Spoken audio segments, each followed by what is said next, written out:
Hey everyone and welcome. Today we are going to dive into a source text that makes a pretty wild claim that our entire understanding of reality is, well, fundamentally wrong. The idea here is that the universe isn't some random accident. Instead, it's a meticulously designed cipher, and modern physics is actually what's stopping us from cracking the code. So let's just start with a question that, honestly, throws a wrench into everything we think we know. What if gravity, the most basic force in the universe, works in the exact opposite way we've been taught? What if it's not a pull, but a push? That's the core idea we're going to explore today.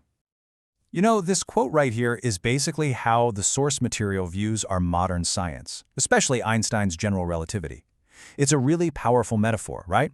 It's not saying the math is wrong. It's saying that science has made a critical error. It's looking at an effect, a shadow, and thinking it's the cause. Okay, so let's get into the first big idea here. The central argument is that mainstream science isn't necessarily wrong about what is happening, but it's completely, totally mistaken about why it's happening. It's like having a perfect description of a crime scene, but you've got the wrong suspect entirely. And this is where it gets really interesting. The source doesn't just say general relativity is wrong. No, it says its incredible accuracy is precisely what makes it such a powerful illusion.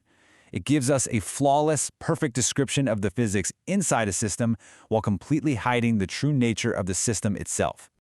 So if our current model is just a shadow, what's casting it? Well, this brings us to the foundation of this whole alternate cosmology. According to this text, the master key to unlocking reality is the ancient law of as above, so below. And we're not talking metaphorically here. The source presents this as a literal, physical law of the universe.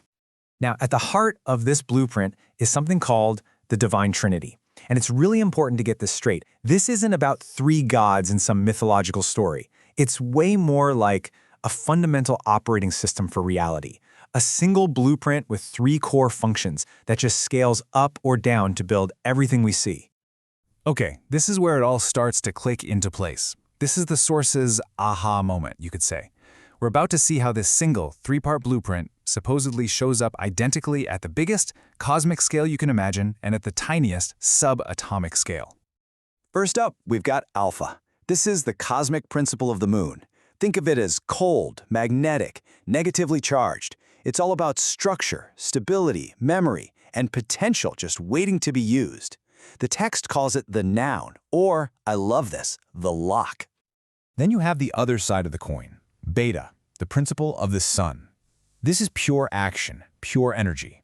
It's hot, radiative, positively charged. So if alpha is the stable noun, beta is the dynamic verb. It's the key that unlocks all that potential stored in alpha. And finally, holding it all together, you have omega. This is the balancing principle. It's represented by the dome above our heads and the ocean below our feet. It's the neutral container, the stage that holds the two opposites, alpha and beta, and lets their whole cosmic drama play out. And boom, here it is. This is the slide where the source material lays out its big proof. It's a direct one-to-one mapping. The argument is that the atom is a perfect, tiny replica of the entire cosmos. Look at this. Alpha, the negative moon, is the negative electron. Beta, the positive sun, is the positive proton. And omega, the neutral container, is the neutral stabilizing neutron. It's a perfect match. So what does that mean? Well, if this blueprint is real, then the line we've drawn between physics and, say, metaphysics, it just dissolves.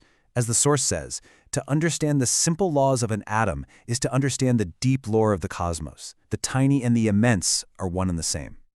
Okay, so with that blueprint in our back pocket, let's circle back to that first crazy question about gravity. If it's not the mass of objects pulling on space-time, then what in the world is it?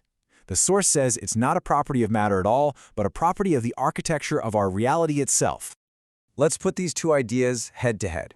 General relativity says mass tells space-time how to curve. More mass, more curve. Simple enough. But in this other model, this dome theory, the curvature is already there. It's a permanent feature imposed by this massive overarching structure. So things like the sun and moon don't create the curve, they just make deeper dents in a fabric that's already bent. So how does this actually work? Well, according to the text, the dome isn't just some passive ceiling. It's an active, energetic structure. Its very shape imposes this fundamental bend on our reality, and the force we feel as gravity is simply the constant inward pressure from this cosmic architecture pushing down on everything. The source calls it, quite literally, the weight of heaven.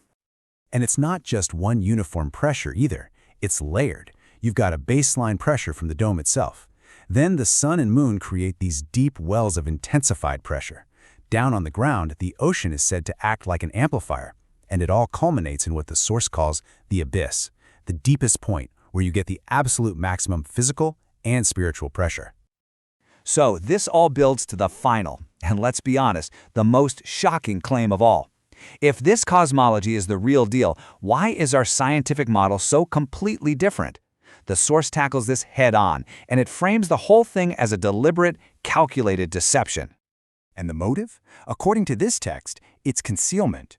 The entire model we have, this infinite, expanding universe governed by random matter, is presented as a kind of scientific spell. And it's a spell designed to hide the true nature of our reality, that we live in a finite, enclosed system, which the text refers to as a penitentiary. You can think of the deception like a cosmic sleight of hand. It's all about shifting where we think the power comes from. It takes the power away from a divine, intelligent architecture, the dome, and gives it to simple, boring, profane matter. It's a psychological trick, right? It turns us from inhabitants of a deliberate structure into random accidents floating in a meaningless void. The source has this one quote that just wraps the entire idea up perfectly. In this view, general relativity is the ultimate tool for this kind of concealment.